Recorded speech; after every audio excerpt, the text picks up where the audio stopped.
یہاں یہ جو بچے بیٹھے ہوئے ہیں مجھے بڑی خوشی ہوتی ہے کہ ماشاءاللہ بچے بڑھ گئے، اور یہ لازمی سی بات ہے، یہ صرف نماز جمعہ کے بعد جو گفٹ ملتا ہے نا اس گفٹ کے چکر میں بڑھے، یہ تو پتہ ہے، لیکن یہ گفٹ بہت چھوٹا سا ہے۔ اگر یہ بچے آگے جا کر معمار بن گئے، اگر یہ دیندار بن گئے، اگر یہ معاشرے کے اندر اچھا ایک فرد بن گئے، یہ ان کے گفٹ بہت تھوڑے سے ہیں۔ اور ابھی سلمان بھائی بتا رہے تھے کہ ہم اب گفٹ کے ساتھ آج ایک کتاب بھی دیں گے، نماز کی کتاب، اور چھوٹا سا ایک پڑھنے کے لیے کچھ حدیث کا کتابچہ بھی دیں گے۔ یہ بچے یاد بھی کرنا شروع کر دیں، ان کے لیے بڑے بڑے گفٹ انشاءاللہ وہ بھی ان کو دیے جائیں گے۔ تو لہذا آج اپنے گفٹ کے ساتھ جو ہے وہ نماز کی کتاب اور ایک اور کتاب سلمان بھائی دیں گے انشاءاللہ، وہ بھی لے کر کے جائیں۔ بچیاں بڑی نالہ ہیں، اوپر بچیاں کہہ رہی ہیں گفٹ صرف بوائز کے لیے ہیں اور ہمارے لیے گرلس کے لیے کوئی گفٹ ہے ہی نہیں، ہمارے لیے بھی ایک شاپر ہونا چاہیے جس کے اندر بسکٹ وغیرہ ماشاءاللہ بہت ساری چیزیں سلمان بھائی نے جمع کی ہیں، اللہ ان کو برکت دے، جزائے خیر عطا فرمائے۔ اوپر خواتین میں بھی لازمی، جو خواتین اس کار خیر میں اگر کوئی حصہ لے سکتی ہیں تو وہ اس میں حصہ لیں، اور اوپر بھی تاکہ بچیوں کی دلچسپی بڑھے۔ اللہ نے انسان کے اندر دو چیزیں رکھی ہیں، اللہ نے انسان کے اندر حرص بھی رکھی ہے، اس سے فائدہ اٹھانا چاہیے، لالچ بھی رکھی ہے، اللہ نے خوف بھی رکھا ہے، امید بھی رکھی ہے، آگے بڑھنے کی جستجو اور جذبہ بھی رکھا ہے۔ کچھ حاصل کر لینے کے لیے بغیر محنت کے کچھ حاصل ہو جائے تو ہر انسان اس کی طرف لپکتا ہے، تو اس کے لیے اس جذبے سے فائدہ ہمیں اٹھانا چاہیے، یہ کوشش ہے، اللہ تعالیٰ کی برکت عطا فرمائے۔ اللہم انصر من نصر دین محمد صلی اللہ علیہ وسلم وجعلنا منہم واخذل من خذل دین محمد۔ الحمد للہ نحمده ونستعینه ونستغفره ونؤمن به ونتوکل علیہ ونعوذ باللہ من شرور انفسنا ومن سیئات اعمالنا، من يهده الله فلا مضل له ومن يضلله فلا هادي له، ونشهد أن لا إله إلا الله وحده لا شريك له، ونشهد أن محمدا عبده ورسوله، أما بعد فإن خير الحديث كتاب الله،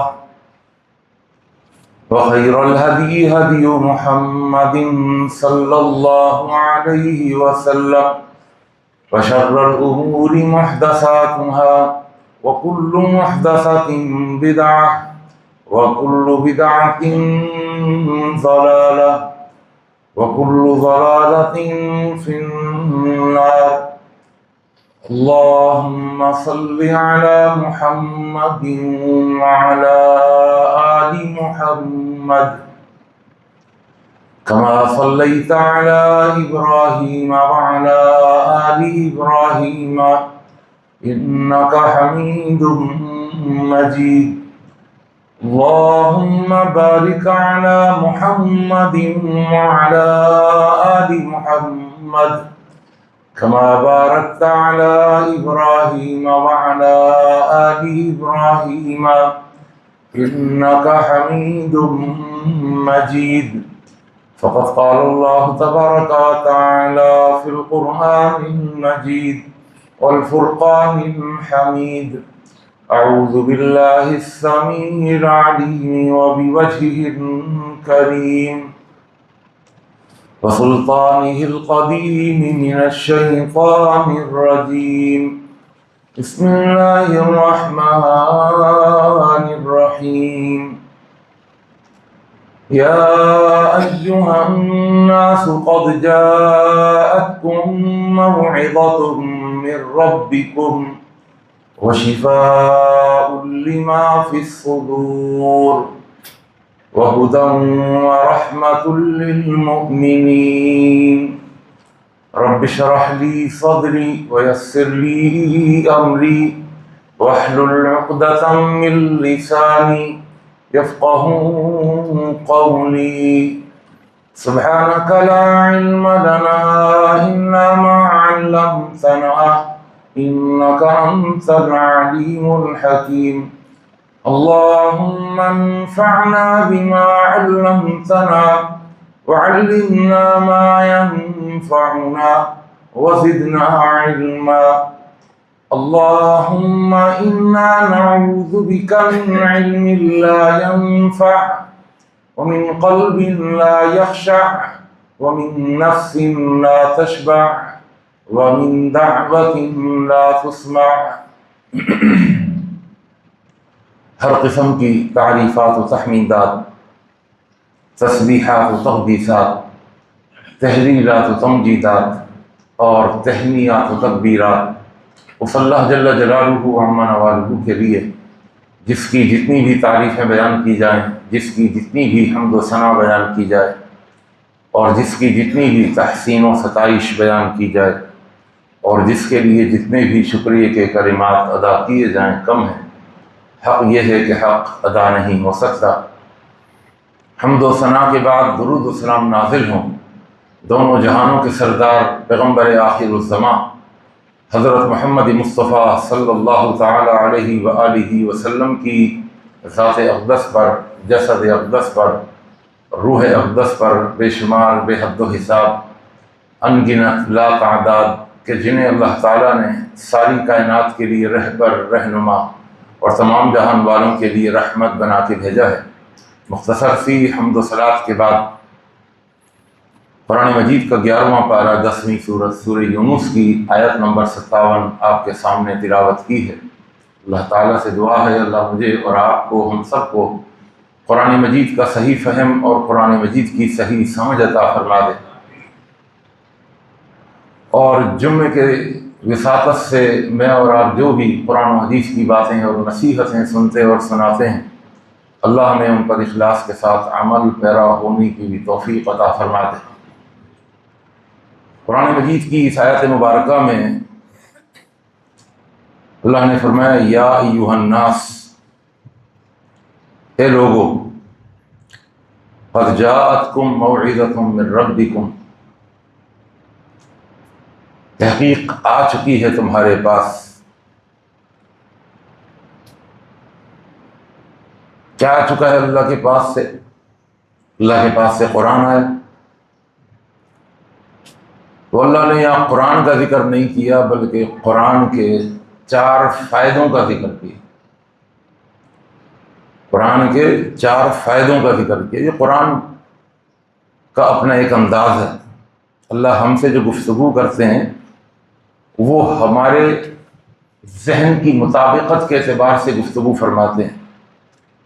اگر ہمیں پہلے سے بتا دیا جائے، فائدے کا بتا دیا جائے، تو پھر ہم کام بعد میں سنتے ہیں اور توجہ سے سنتے ہیں. نگاہ اور عقل اور سمجھ اور دماغ وہ فوکس وہ اس فائدے کی طرف ہوتا ہے مسلسل. سب سے پہلے اگر یہ کہہ دیا جائے کہ 10 لاکھ روپے کا انعام، 1 ملین، اب 1 ملین اور 10 لاکھ کا سن کر نا آدمی کہتا ہے، اب اس کی توجہ ہو جاتی ہے کہ بھئی 10 لاکھ روپے ملنے والے ہیں انعام کے طور پر، تو پھر وہ پوری توجہ سے بات کو سنتا ہے. تو اللہ نے اتاری تو کتاب ہے، یہ سب کو پتہ ہے، لیکن اللہ نے اس کتاب کی 4 بڑی صفات، 4 بڑی خوبیاں اللہ تعالیٰ نے اس آیت مبارکہ میں بتائی ہیں اور 4 بڑے فائدے اس کتاب کے. اللہ سے دعا ہے اللہ ہمیں یہ 4 فائدے نصیب فرما. اور اس میں جو ترتیب ہے اللہ کی، سب سے پہلے اللہ نے فرمایا موعظہ، شفا، وہدن ورحمتن. نمبر 1 نصیحت، خیر خواہی. نمبر 2 شفا، بیماریوں سے شفا. کون سی بیماریوں سے؟ یہ ایک بڑی وضاحت ہے. ہدایت، رہنمائی اور رحمت اللہ کی. یعنی یہ کتاب موعظہ بھی ہے شفا بھی ہے، ہدایت بھی ہے، رحمت بھی ہے۔ ایک آیت میں اللہ نے اس کتاب کی 4 خصوصی صفات کا ذکر فرما دیا ہے۔ میں بالترتیب اللہ کی کتاب کی ایک صفت کا تھوڑا سا تذکرہ کروں گا۔ پہلی صفت جو اللہ نے ذکر کی ہے، اور اس کو اللہ نے پہلے کیوں ذکر کیا ہے یہ بھی انشاءاللہ آپ کو بتاؤں گا۔ جمعے کا وقت بڑا مختصر ہوتا ہے، اور میں نے پوری کوشش کی تھی الحمدللہ گزشتہ جمعے کے وقت پر جمعہ ختم کیا، تاکہ لوگ وہ جو تاخیر سے جاتے ہیں اور ان کے کام کاج کا وقت ہوتا ہے یا کہیں ملازم ہوتے ہیں تو وہ اپنے وقت پر واپس پہنچ جائیں انشاءاللہ، وقت پر گفتگو مکمل ہوگی۔ سب سے پہلی چیز اللہ نے فرمایا قد جاءتکم، تحقیق آ گئی ہے تمہارے پاس، موعظۃ، نصیحت، خیر خواہی۔ یہ کتاب نصیحت والی کتاب ہے۔ اچھا، یا ایھا الناس فرمایا اللہ نے، یا ایھا الذین آمنوا نہیں کہا، یا ایھا الذین آمنوا نہیں کہا، اے ایمان والو، نہیں، یا ایھا الناس، چاہے وہ مومن ہیں چاہے وہ غیر مومن، تمہارے پاس ایک نصیحت والی کتاب آ گئی ہے۔ نصیحت کا معنی کیا ہے؟ خیر خواہی، ہمدردی۔ ناصح کہتے ہیں خیر خواہ کو، میں تمہارا ناصح ہوں، تو میں نصیحت کر رہا ہوں۔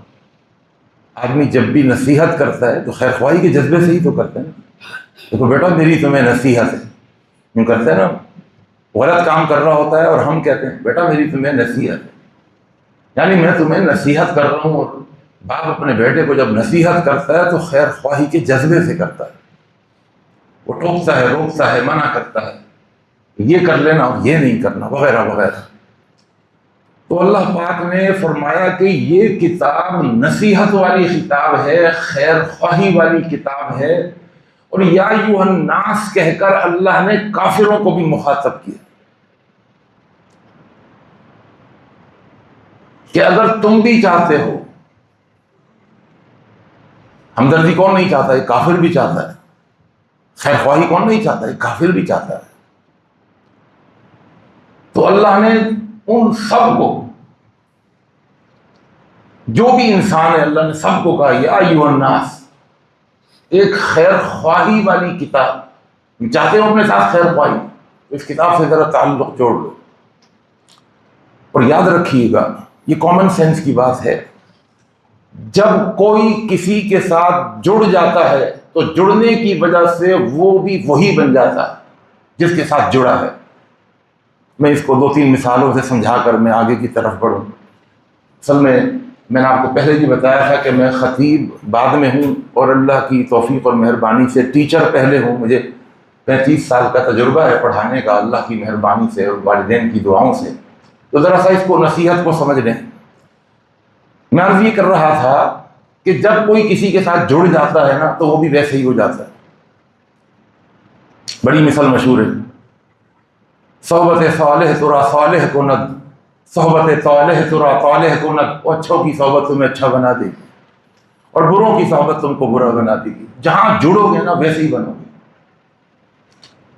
دیکھیے، میں اتنی بڑی بات اگر کہہ دوں تو آپ ایگری کر لیں گے، جہاز چلانا کوئی آسان کام نہیں ہے، پائلٹ بننا کوئی آسان کام نہیں ہے، اس کی ایجوکیشن، اس کی تعلیم وغیرہ وغیرہ وغیرہ وغیرہ، ایک وقت گزارتا ہے وہ۔ لیکن آپ بھی ایگری کریں گے، اگر کسی آدمی کو، سمجھدار آدمی کو، اگر کسی پائلٹ کے ساتھ بٹھا دیا جائے اور وہ مسلسل اس کے ساتھ جڑا رہے، مسلسل اس کے ساتھ جڑا رہے، اور وہ دیکھے، اسے واچ کرتا رہے کہ یہ جہاز کیسے اڑاتا ہے، کیا کیا کرتا ہے، کون سا بٹن کس وقت، ایک دفعہ پتہ نہیں چلے گا، لیکن جب وہ مسلسل اس کے ساتھ ہے، جڑا ہوا ہے، آپ بھی ایگری کریں گے، سال بعد، 2 سال بعد، 3 سال بعد اگر کوئی ایمرجنسی ہو گئی نا، تو یار میں سنبھال لوں گا، ہے نا ایسا؟ میں خود ذاتی طور پر جانتا ہوں۔ میرے بھائی مدینے سے آئے، ان کے ہاتھوں میں بڑی موٹی موٹی گٹھلیاں ہو رہی تھیں۔ ہم نے سب نے ٹوکا، یار یہ کیا ہے، دکھاؤ۔ وہ اسپتال گئے، جنا اسپتال، اور بھائی خالداد ہوتے ہیں، انہوں نے دیکھا وہ سرجن کے ساتھ ہوتے ہیں، معاون، کوئی تعلیم نہیں ہے، کوئی ان کے پاس ڈگری نہیں ہے، کوئی ڈاکٹر نہیں ہے، کوئی سرجن نہیں ہے، لیکن چونکہ وہ ہیلپر ہیں سرجن کے، یہ دے وہ دے، کانٹا دے، کٹر دے، اور یہ جو اس کے جو اوزار ہوتے ہیں جو کاٹا پیٹی کے، وہ سارے مہیا کرنے اور مسلسل واچ کرنا، مسلسل دیکھنا۔ اچھا جو بڑے ڈاکٹر ہوتے ہیں نا، گورنمنٹ نے نا، یہ تو پرائیویٹ اسپتال کی بات ہی نہیں کر رہا، اور جن میں سے اس کو حذف بھی کر دیا جائے، ریکارڈ ہو رہا ہے، کوئی مسئلہ نہ ہو جائے، اللہ رحم فرمائے۔ تو جب وہاں پہنچے، کیونکہ خالدہ تھے، اب وہ ڈاکٹر ابھی آئے گا کرے گا، انہوں نے کہا یار صبر کرو، ڈاکٹر سے اس نے کہا کر دو۔ وہ تو بھائی کہہ رہے ہیں میں حیران، انہوں نے تو یہاں سے یہ لیا، ادھر ایک انجیکشن لگا، اور یہ چیرا لگا، اور گٹھلی باہر نکال، اور بھائی یہ کیا کر دیا تم نے؟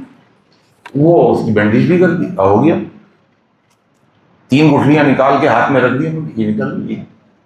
وہ تو سرجن کا کام ہے بھائی، ہاں بھائی، وہ بڑے بڑے کام وہ بڑے کرتے ہیں، یہ تو سب ہم نمٹاتے ہیں، یہ تو سب، یہ ڈاکٹر نہیں ہے تم بھائی، ڈاکٹروں سے بڑھ کے ان کے کہتے ہیں practice makes a man perfect, practice میں مسلسل۔ اللہ اکبر، جو جس کے ساتھ جڑتا ہے ویسا ہی ہو جاتا ہے، وہ منی سرجن بن جاتا ہے۔ ایک مزدور جس کو مستری کے ساتھ جڑ جائے نا، اور سمجھدار مزدور جو ہوتا ہے، 1 2 سال 3 سال کے بعد ہیلپ کرتے ہوئے کرتے کرتے کیا بن جاتا ہے؟ مستری بن جاتا ہے۔ بھائی کیا ہوا؟ وہ تو مزدور تھے، کہا مزدور تو تھا لیکن جڑا رہا مستری سے، میں مستری بن گیا۔ میں نے تو جہاز کی بات کر کے بات ہی ختم کر دی نا۔ آپ کسی ڈرائیور کے ساتھ کسی کو بٹھا دیں، آپ کسی ٹرین کے ساتھ ڈرائیور کے ساتھ کسی کو بٹھا دیں، مسلسل وہ اس کے ساتھ ٹچ ہو، وہ اس کو ٹرین چلانی آ جائے گی۔ آپ کو پتہ ہے کاروباری لوگ اپنے ساتھ راز میں رکھنے کے لیے وہ تھوڑا سا دور رکھتے ہیں کہ یار یہ سمجھ جائے گا، کاروبار کا ایک راز ہوتا ہے، وہ راز سمجھ گیا تو وہ بھی کاروبار اٹھا کے لے جائے گا میرا، ہے نا؟ اور ہوتا ہے سر، یار ان کو ملایا تھا اپنے ساتھ، وہ تو کام کو سمجھ گئے، وہ اپنا کام نیا شروع کر دیا۔ تو مثالیں ہزاروں موجود ہیں، میں کس مثال سے سمجھاؤں گا آپ کو؟ بڑی آسانی سے یہ بات سمجھ لینی چاہیے کہ جو جب کسی کے ساتھ جڑتا ہے تو ویسا ہی ہو جاتا ہے۔ بس میں ساری باتوں کو خلاصہ کرتے ہوئے یہ کہہ رہا ہوں، جو اللہ کی اس کتاب کے ساتھ جڑ جاتا ہے وہ بھی معاشرے کے اندر خیر خواہ بن جاتا ہے، وہ بھی خیر خواہ بن جاتا ہے، کیونکہ یہ ناصح ہے، یہ خیر خواہ ہے، اور جو اللہ کی کتاب کے ساتھ جڑے گا تو وہ بھی خیر خواہ بن جائے گا۔ پورا معاشرہ اس کے اندر یہ خوبی پیدا ہوگی کہ خیر خواہی کا جذبہ اس کے اندر پیدا ہو جائے گا۔ معاشرے کے اندر جب خیر خواہی کا جذبہ پیدا ہو جائے تو اس معاشرے کے اندر سے فساد ختم ہو جاتا ہے، بگاڑ ختم ہو جاتا ہے۔ ہر کوئی ایک دوسرے کا خیر خواہ ہے، ہر کوئی ایک دوسرے کا خیر، تو اس معاشرے سے فساد ختم ہو جاتا ہے اور بگاڑ ختم ہو جاتا ہے، اس کے اندر سے فتنہ ختم ہو جاتا ہے۔ قرآن مجید فرقان حمید کی اس آیت کی روشنی میں ایک حدیث آپ کے سامنے رکھ رہا ہوں، بخاری کی حدیث ہے۔ اللہ کے رسول صلی اللہ علیہ وسلم نے فرمایا، مثل المؤمنین فی توادہم وتراحمہم وتعاطفہم، مومنوں کی مثال فی توادہم، آپس میں ایک دوسرے کے ساتھ محبت کرنے میں، وتعاطفہم، ایک دوسرے کے ساتھ ہمدردی اور کرنے میں، کمثل الجسد الواحد، یہ ایسی ہے جیسا کہ ایک جسم کے پارٹس بہت ہیں، اعضاء بہت ہیں، بہت سارے پارٹس، لیکن ایک جسم کہلاتا وہ ایک ہی جسم ہے۔ اذا اشتکا منہ عضوا تداعى له سائر الجسد بالسہر والحمى، اگر اس جسم کا ایک پارٹ، ایک عضو، چھوٹا سے چھوٹا کیوں نہ، اگر اس کو کوئی تکلیف ہو جائے تو پورا جسم تکلیف محسوس کرتا ہے۔ یہ بھی ہم سب کو پتہ ہے، ایک داڑھ میں اگر درد اٹھ جائے نا، 32 دانت ہیں، 32 منہ کے اندر، پوری 32 ہے. ان 32 میں سے اگر ایک دانت میں، ایک داڑھ میں اگر تکلیف ہو جائے تو پورے دانت سکون سے رہتے ہیں، پورا جبڑا کیا سکون سے رہتا ہے. جبڑا کیا، منہ کیا، پورا چہرہ کیا، کان کیا، سر کیا، پورا وجود اس ایک تکلیف کی وجہ سے وہ جاگتا ہے، تکلیف کو برداشت کرتا ہے، تکلیف کو محسوس کرتا. کیا مثال دی اللہ کے پیغمبر. بالسحری والحمى، کیا الفاظ دی اللہ کے پیغمبر. سحر کہتے ہیں رات کو جاگنا، نیند نہیں آ رہی ہو بھائی، کیوں نہیں آ رہی؟ داڑھ میں درد، داڑھ میں تکلیف. بھائی داڑھ نہ سوئے نا، تم تو سو جاؤ. یہ تو ٹانگ کی اپنی ایک حیثیت ہے، بازو کی اپنی ایک حیثیت ہے، دماغ، بقیہ جسم کے اعضاء تو سو جائیں، کہا سوال ہی پیدا نہیں ہوتا. ذرا سا گلے میں انفیکشن اور اس انفیکشن کی وجہ سے بخار. ارے بھائی گلے کا انفیکشن ہے، بخار کے اثرات سر میں، دماغ میں، ٹانگوں میں، ہاتھوں میں، جسم کو توڑا ہے بخار. کوئی ہوا کیا ہے؟ ٹانگ میں بیماری کا، ٹانگ میں کوئی بیماری، ہاتھ میں کوئی بیماری نہیں، سر میں کوئی بیماری نہیں، کان میں کوئی بیماری نہیں. ہوا کیا ہے؟ گلے کا انفیکشن ہے. ایک گلے کے انفیکشن کی وجہ سے پوری باڈی ڈسٹرب ہوتی ہے، بے چین ہوتی ہے، پریشان ہوتی ہے، بیمار ہوتی ہے، لاغر ہوتی ہے، کمزور ہو جاتی ہے. کیا مثال دی اللہ کے پیغمبر صلی اللہ علیہ وسلم نے. فرمایا، اور وہ حدیث میں آپ کے سامنے کافی ٹائم پہلے ایک حدیث کے اندر میں نے یہ رکھا تھا آپ کے سامنے، امام بخاری ادب المفرد میں ایک حدیث لے کر آئے ہیں کہ مومن کا آئینہ ہوتا ہے، اور اس پر الحمدللہ کافی میں نے جمعے پڑھائے تھے. اس کے اندر اگر آپ کو یاد ہو تو میں نے آپ سے کہا تھا مومن کے لیے آئینہ ہوتا ہے. آئینہ جو ہوتا ہے وہ خیر خواہ ہوتا ہے. آئینہ کیا ہوتا ہے؟ خیر خواہ ہوتا ہے، نافع ہوتا ہے. کیسے؟ جب ہم آئینے کے سامنے کھڑے ہوتے ہیں نا، آئینہ ہمارے سامنے اور ہم آئینے کے سامنے کھڑے ہوئے ہیں. دیکھیے جی، آئینہ اور چیز ہے اور سامنے کھڑا ہونے والا وہ اور ہے. دونوں ایک تو نہیں ہے. ایک آئینہ ہے اور ایک آئینے کے سامنے کھڑا ہونے والا ہے. لیکن جب میں آئینے کے سامنے کھڑا ہوتا ہوں وہ میرا غیر ہے، وہ میں نہیں اور میں وہ نہیں ہے نا. ایسا کوئی اس مرر کو، اس آئینے کو یہ نہیں کہے گا یہ حافظ صاحب کھڑے ہوئے ہیں، کوئی نہیں کہے گا، یہ مرر ہے، یہ شیشہ ہے، یہ آئینہ ہے. لیکن جب میں آئینے کے سامنے کھڑا ہوتا ہوں باوجود اس کے کہ میں وہ نہیں اور وہ میں نہیں، اس کے باوجود جب میں آئینے کے سامنے کھڑا ہو کر جب میں اس کو دیکھتا ہوں تو پھر میں کہتا ہوں یار ہو بہو میں وہ ہوں. اور عقل کام نہیں کر رہی کہ میں وہ ہوں یا وہ میں ہوں، ہے نا. ایسا آئینے کے سامنے کھڑے ہو کے اب میں ہو بہو مجھے دکھا رہا ہے اس طرح کہ میں وہ ہوں یا وہ میں ہوں. اللہ اکبر. اللہ کے رسول صلی اللہ علیہ وسلم نے اتنی خوبصورت مثال دے کر یہ سمجھا دیا کہ بے شک دونوں میں مغایرت ہے، دونوں الگ الگ ہیں. ہے یہ بھی ایک مومن، ہے یہ بھی ایک مومن. ذات کے اعتبار سے یہ دونوں الگ الگ ہیں، ایک دوسرے کا غیر ہیں. لیکن انسانوں میں، بھائی توجہ چاہتا ہوں آپ کی، انسانوں کو اللہ نے کچھ صفات دی ہیں، کچھ صفات دی ہیں، خوبیاں دی ہیں. انسانوں کی صفات بہت ساری ہیں. بھائی توجہ کریں گے تو بات سمجھ میں آئے گی، اور آ گئی تو آپ کو مزہ بہت آئے گا انشاءاللہ. ایمان کا نور محسوس کریں گے انشاءاللہ. ایک حلاوت اور ایک بالیدگی اور ایک چاشنی اور ایک مٹھاس نصیب ہوگی اگر سمجھ میں آ گئی بات. میں عرض یہ کر رہا ہوں کہ خوبیاں انسان کے اندر، صفات بہت ساری ہیں. مثلا حسین ہوتا ہے، یہ اس کی ایک صفت ہے، بڑا حسین ہے، بڑا خوبصورت. صحت اس کی ایک صفت ہے، بہت بڑی خوبصورت اچھی اس کی باڈی ہے. اس کا بااخلاق ہونا، بہت ساری صفات. اس کا خوبصورت ہونا، اس کا علم والا ہونا، خوبیاں ہیں ساری، عالم ہے، عامل ہے، متقی ہے، پرہیزگار ہے، شرم و حیا والا ہے، یہ ساری خوبیاں ہیں اس کی، خوبصورت اچھی سے اچھی خوبیاں ہیں. لیکن اللہ کی قسم کھا کے کہتا ہوں، انسان کی ساری خوبیوں میں اور انسان کی تمام صفات میں ایک صفت اور ایک خوبی اتنی بڑی ہے کہ اس خوبی سے بڑھ کر انسان کی کوئی خوبی ہو ہی نہیں سکتی. وہ ہے اس انسان کا مومن بن جانا. اللہ ہم سب کو ایمان نصیب فرما دے.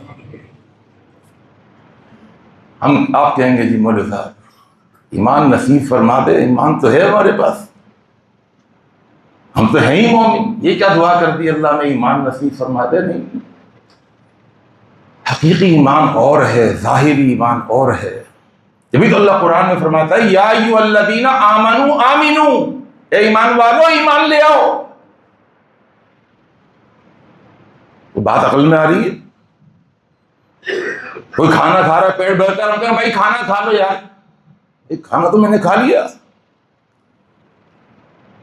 کسی نے کپڑے پہن لیے، ہم کہہ رہے یار کپڑے پہن لو، بھائی میں تو پہن چکا ہوں. اللہ فرماتا ہے یا ایھا الذین آمنوا آمنوا، اے ایمان والو ایمان لے آؤ. جس طرح کا ایمان مجھے مطلوب ہے وہ ایمان لے آؤ. میں آگے پیچھے زیادہ نہیں جانا چاہتا، واپس لے کر آ رہا ہوں آپ کو، اور یہ بتا رہا ہوں کہ جب انسان دوسرے انسان کے ساتھ جب صفت میں جڑ جائے، یعنی سامنے والا انسان بھی ایمان والا ہو اور آپ بھی ایمان والے ہو، تو یہ خوبی ایسی ہے، یہ ایمان کی صفت ایسی ہے. اللہ اکبر. اللہ تعالیٰ کیا سمجھاتے ہیں، توجہ فرمائیے گا، کہ جب تم نے آئینے میں دیکھ لیا، وہ آئینہ تمہارا غیر ہے لیکن ہے وہ مومن، اور تم بھی مومن ہو، تو اب تم اس کے لیے آئینہ، وہ تمہارے لیے آئینہ، وہ تم اس کے لیے آئینہ ہوئے اور وہ تمہارے لیے آئینہ ہو. یعنی جب تم اس کو دیکھو تو اس کو دیکھنے میں تم اپنے آپ کو دیکھ رہے ہو، اور جب وہ تمہیں دیکھے تو تمہیں دیکھ کر وہ اپنے آپ کو دیکھ رہا ہو. بھئی کیا سمجھانا چاہتا ہے، ذرا سمجھیے گا اللہ کیا سمجھانا چاہتا ہے. ایک ایمان والے کا ایمان والے سے تعلق ایسا بن جاتا ہے کہ جب ایمان والا ایمان والے کے سامنے کھڑا ہوتا ہے نا، تو وہ اس غیر کو اپنا ہی سمجھتا ہے، اس غیر کو اپنا ہی سمجھتا ہے. اس کی عزت، وہ کہتا ہے اس کی عزت نہیں، یہ میری عزت ہے. اس کی بے عزتی، اس کی بے عزتی نہیں، میری بے عزتی ہے. اچھا دونوں طرف یہ جذبہ ہو، اس کا فائدہ، اس کا فائدہ نہیں میرا فائدہ ہے. اس کا نقصان، اس کا نہیں، میں نظر آ رہا ہوں نا اس کو آئینے میں، دونوں ایک دوسرے کے لیے آئینہ ہے. اس کا نقصان میرا نقصان، اس کا فائدہ میرا فائدہ، اس کی بے عزتی میری بے عزتی. اللہ اکبر.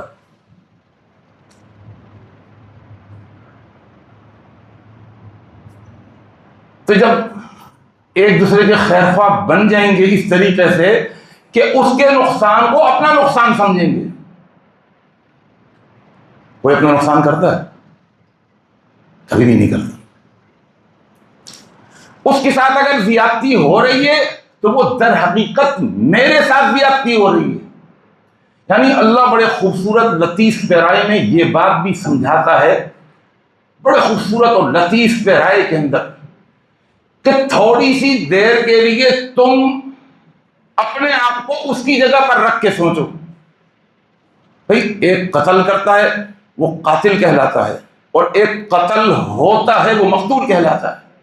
اگر ایمان والا قاتل ہو اور ایمان والا ہی مقتول ہو، آج کے جو حالات جیسے ہیں، مرنے والا بھی مومن اور مرنے والا بھی مومن.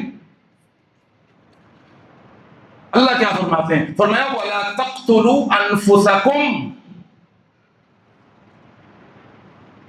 تم قتل نہ کرو. اللہ کس کو قتل نہ کریں؟ انفسکم، اپنے آپ کو. اللہ اپنے آپ کو کون قتل کرتا ہے؟ اللہ نے انفسکم کہہ کر قاتل اور مقتول کو ایک کر دیا. اور قتل کرنے والے، تو نے کسی سامنے والے کو قتل نہیں کیا، در حقیقت تو نے اپنے آپ کو قتل کیا ہے. قاتل اور مقتول الگ الگ نہیں ہیں. اور قتل کرنے والے، تو نے کسی غیر کو قتل نہیں کیا، تو نے اپنے آپ کو قتل کر دیا. وَلَا تَقْتُلُوا أَنفُسَكُمْ. سامنے والا تیرا ایمان والا بھائی تھا نا، جب وہ تیرے سامنے آیا تو تجھے اس کی صورت میں اپنی صورت کیوں نظر نہیں آئی؟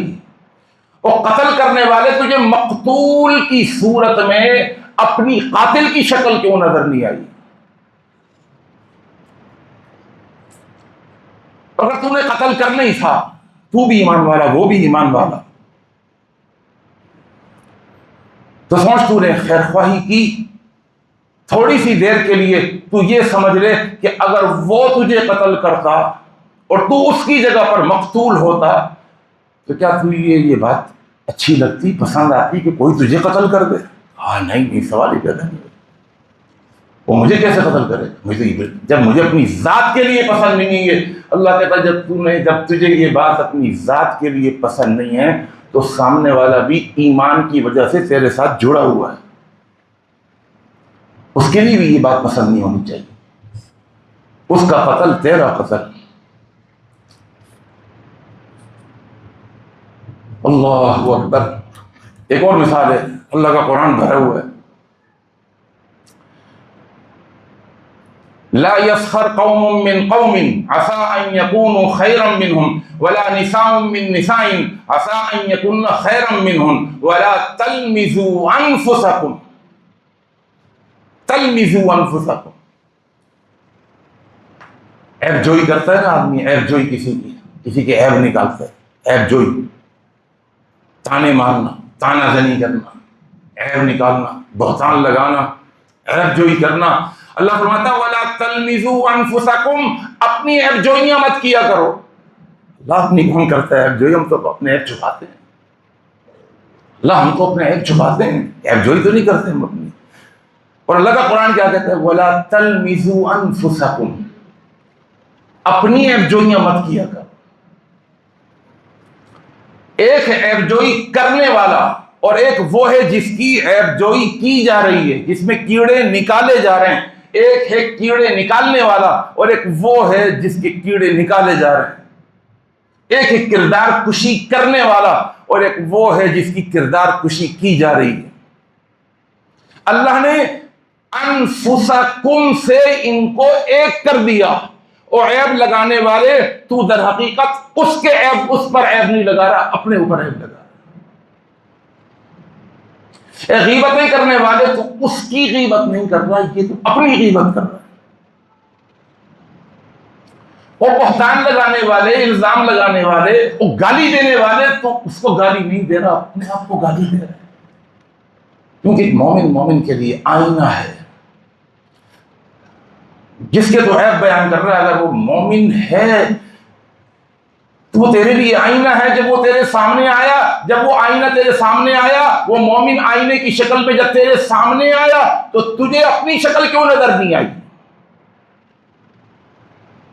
اس پر عیب لگاتے ہوئے تو یہ سمجھتا کہ میں اپنے اوپر عیب لگا، اس کی غیبتیں کرتے ہوئے تجھے یہ محسوس کرنا تھا کہ میں اپنی غیبتیں کر رہا ہوں. اپنی غلطیاں کون بتاتا ہے؟ اپنی کردار کشی کون کرتا ہے؟ اللہ اکبر. اس نصیحت والی کتاب سے اگر کوئی جڑ جائے اور نصیحت پکڑ لے، اور جڑنا ہوگا طریقے سے. غفلت کے ساتھ اگر ڈرائیور کے ساتھ بیٹھے گا کبھی بھی ڈرائیور نہیں بنے گا، ہے نا ایسا؟ آپ کو پتا ہے ڈرائیور جب بن جاتا ہے، ڈرائیور کے ساتھ بیٹھنا بڑا مشکل کام ہوتا ہے اس کے لیے. ایک گاڑی چلانے والا اگر فرنٹ سیٹ پر ڈرائیور کے ساتھ بیٹھ جائے تو کبھی اس کے پاؤں لاشعوری طور پر بریک لگا رہے ہوتے ہیں. وہ کہتا ہے یار بریک لگانا چاہیے تھا، لگایا نہیں، خود اس کا پاؤں آگے بڑھ جاتا ہے. بریک لگا، کیا کر رہے؟ اس کا شعور ہے کہاں گاڑی سلو کرنی ہے، کہاں بھگانی ہے، کہاں ٹرن کرنی ہے۔ اللہ اکبر۔ غفلت کے ساتھ بیٹھیں گے، غفلت کے ساتھ جڑیں گے تو کبھی بھی جو کوالٹی اللہ کی کتاب میں ہے وہ کوالٹی آپ کے اندر پیدا نہیں ہوگی۔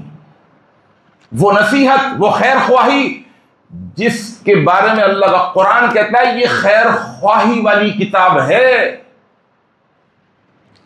اور جو اس خیر خواہی والی کتاب کے ساتھ جڑ جائے گا وہ بھی خیر خواہ بن جائے گا، لیکن غفلت کے ساتھ نہیں۔ ہماری غفلت کیا ہے؟ کبھی ہفتے میں پڑھ لیا، جڑ گئے، کبھی مہینے میں اس کو اٹھا لیا، کبھی رمضان میں اٹھایا تو اگلے رمضان تک اس کو چھوڑ دیے۔ نہیں، نگاہ ہونی چاہیے، گہری نگاہ ہونی چاہیے، تب پائلٹ کے برابر میں بیٹھنے والا پائلٹ بن جائے گا۔ ڈرائیونگ سیکھنے والا ڈرائیور کے برابر میں بیٹھ کر اگر نگاہ ہوگی تو وہ ڈرائیور بن جائے گا، آج نہیں تو کل، ہفتے بعد نہیں تو مہینے بعد، 6 مہینے بعد وہ ڈرائیونگ سیکھ لے گا، اس لیے کہ غفلت سے نہیں بیٹھا ہوا۔ وہ ایک ڈرائیور کی ساری حرکات و سکنات کا جائزہ لے رہا ہے ہر وقت۔ ایک مزدور ایک اناڑی مزدور جب ایک کھلاڑی مستری کے ساتھ مسلسل جڑا رہے، دیکھتا رہے کہ کس طرح ٹائل لگا رہا ہے، کس طرح ٹائل کی کٹنگ کر رہا ہے، اور کس طرح ناپ لے رہا ہے، اور کس طرح ٹائل کی فکسنگ کر رہا ہے، اس کی اگر نگاہ ہوگی تو یہ مزدور جسے کچھ نہیں آتا، اناڑی ہے، ایک وقت آئے گا، ہفتے بعد، مہینے بعد، سال بعد یہ بھی کھلاڑی بن جائے گا۔ آج ہم کھلاڑی نہیں بن سکے، اس کتاب کے ساتھ ہماری غفلت ہے، اور اگر تعلق ہے بھی تو سرسری سا پڑھنے والا تعلق، بس سمجھنے والا، دماغ لگانے والا۔ اللہ اکبر۔ اما عائشہ رضی اللہ تعالیٰ عنہ پر تہمت لگائی، آپ سنتے ہیں اللہ نے سورہ نور میں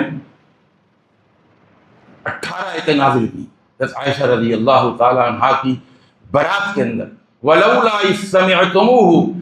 اچھا، بہتان لگانے والے دشمنان رسول تھے، دین کے دشمن تھے، کچھ مسلمان اور ایمان والے بھی شامل ہو گئے۔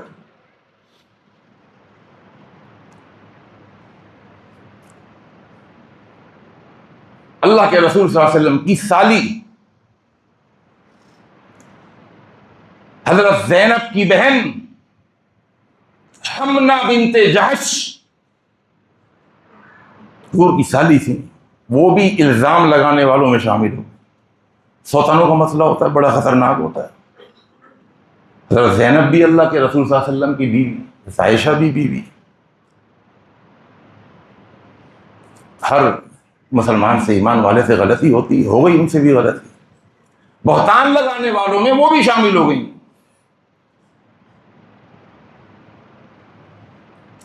حسان بن ثابت، شاعر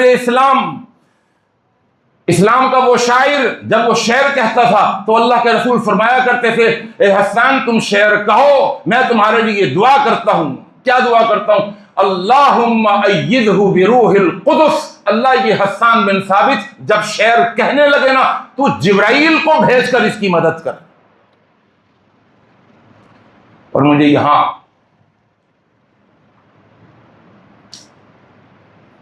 اپنے والد مرحوم وہ یاد آ گئے۔ وہ مجھے جمعے کے بعد کہا کرتے تھے کہ جب میں جمعہ سنتا ہوں اور تمہیں منبر پر کھڑا ہوا دیکھتا تو میں زبان سے وہ کہتا ہوں، اللہم ایدہ بروح القدس، یا اللہ میرے بیٹے کی نصرت فرما، تائید فرما، مدد فرما، روح القدس جبرائیل کو بھیج کر۔ کیونکہ یہ دعا اللہ کے رسول صلی اللہ علیہ وسلم سے سنی ہوئی تھی۔ وہ بھی بہت بڑے عالم دین تھے، شیخ الحدیث تھے، ساری زندگی قرآن و سنت کو پڑھانے میں گزاری، لیکن اپنی بیماری کے ایام میں جب وہاں جمعہ پڑھنے آتے تھے تو میں جب نکلتا تھا تو سیدھے سے چمٹا کے کہا کرتے تھے، میں نے یہ منبر پہ کھڑا ہوا بیٹا، میں نے یہ دعا کی، اللہم ایدہ بروح القدس، یا اللہ ہمیشہ کے لیے دعائیں ہمارے حق میں قبول فرما۔ یہ شاعر اسلام اللہ کے رسول صلی اللہ علیہ وسلم نے فرمایا شعر و شاعری کے لیے حضرت عمر نے ٹوکا، بھائی شعر و شاعری کرنی نا، اس زمانے میں شعر و شاعری کا بڑا اونچا دور تھا، زمانہ تھا، بڑی ادب، فصاحت، بلاغت، نکتہ رسی، شعر و شاعری، بڑے بڑے ادیب، فصیح، بلغاء، فصحاء شعر پڑھا کرتے تھے، اور بڑا ایک رواج تھا، اور طوطی بولتا تھا بڑے بڑے شاعروں کا، ادیبوں کا، فصیحوں اور بلیغوں کا۔ اللہ نے انہی فصاحت اور بلاغت جاننے والوں پر اللہ نے اپنی کتاب نازل کی اور کہا اگر تم فصاحت و بلاغت کے بادشاہ ہو تو اس جیسی ایک صورت بنا کے رہو، تمہیں اگر ناز ہے، فخر ہے اپنی صلاحیتوں پر، تو ایک جیسی ایک آیت ہی بنا کے رہو۔ بہرحال یہ حسان بن ثابت یہ بھی بہتان لگانے والوں میں شامل ہو گئے، غلطی ہو گئی، اللہ اکبر۔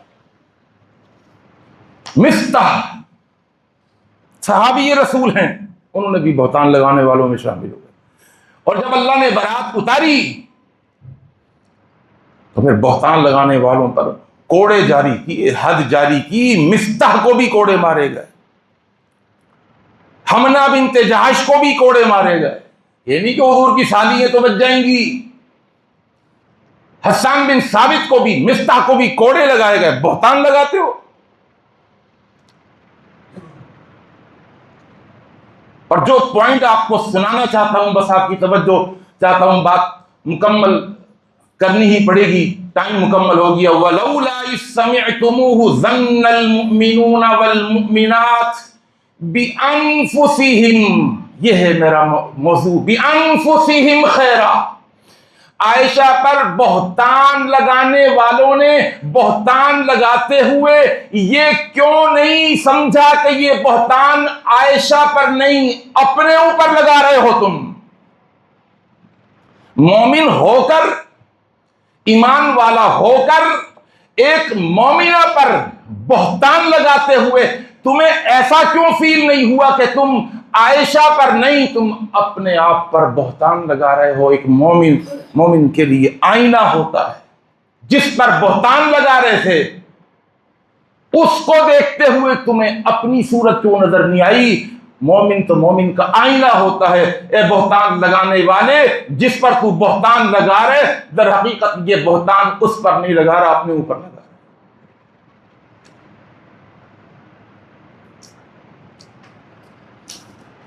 اللہ سے دعا ہے اللہ تعالی ہمیں قرآن مجید کی فصاحت و بلاغت کو سمجھنے کی توفیق عطا فرمائے، اور یہ قرآن مجید جو نصیحت والی کتاب ہے، اللہ اس سے ہمارا تعلق بڑھا دے، ہماری نگاہ گہری ہو، ہمارا تعلق گہرا، سرسری اور سطحی طور پر صرف ریڈنگ کی حد تک، قرات کی حد تک، حصول ثواب کے چکر میں نہیں، اس کا ترجمہ، اس کا مفہوم، اس کی تفسیر، اس میں گھسنا، اس میں مستغرق ہونا اللہ ہمارے لیے آسان فرما دے۔